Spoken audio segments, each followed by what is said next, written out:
Hi, hello, my name is Elias, and together with my team, Gustav and Lians, today we're going to talk about an important issue in Mexico, the impact of drought on beef industry. Between 22 and 23, Mexico faced a strong drought with less water grass for the cattle almost disappeared. Farmers had to buy more feed, and of course, many reduced their herds. When there are fewer cows, there are less beef in the market, but people still want to eat beef, so prices went really up. Of course, this creates serious problems for producers. Costs increased, income went down, and some even lost animals they couldn't feed. That's where the consequence of that through. For many rural families, cattle is their main job, so losing cows means losing their way of living. At the same time, eating habits are changing. About 20% of Mexicans are vegetarian, vegan, or flexitarian. Some choose eat for ethical or environmental reasons. Others simply is because beef is too expensive. So the truth not only impacted the economy, but also show how consumers' habits are shaping the beef industry in Mexico. Yeah, a natural problem with long-term consequence for farmers, families, and the future of the food. That was in Mexico. Like this image, we can see Monterrey with the throw and the environment impact of the throw in Mexico. Well, we are going to with my friend Gustav, and he's going to tell too many things. See you later and have a good day.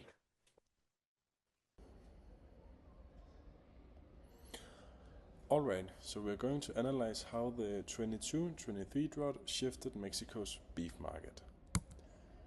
We plot the supply and demand before versus after the drought from the provided tables and get these two plots.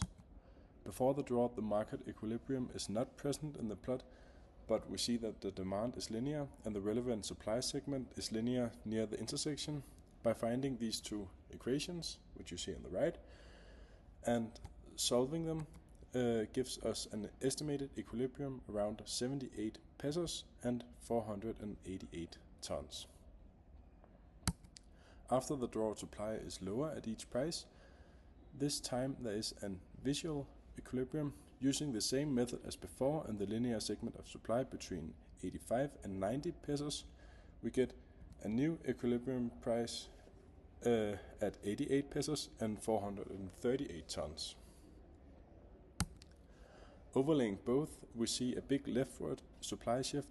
Prices rise and quantities fall, while the demand is relatively stable, indicating a negative supply shock. What about the elasticity? Using midpoint elasticity between the two equilibriums, we get a midpoint elasticity of 0.625, so demand is inelastic in this range. So the bottom line is that the drought limited the supply, which increased prices and lowered the quantities. So hi everyone. So today I want to talk about the recent drop in Mexico and how it's affecting the beef market and people live. So this is a real issue because beef is a big part of many family diets.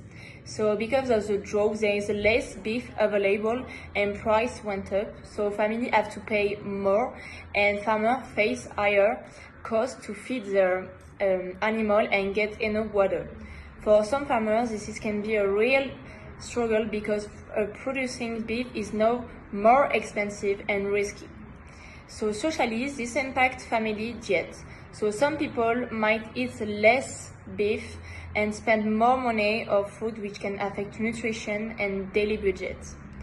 It's especially hard for low-income families who can rely on affordable protein.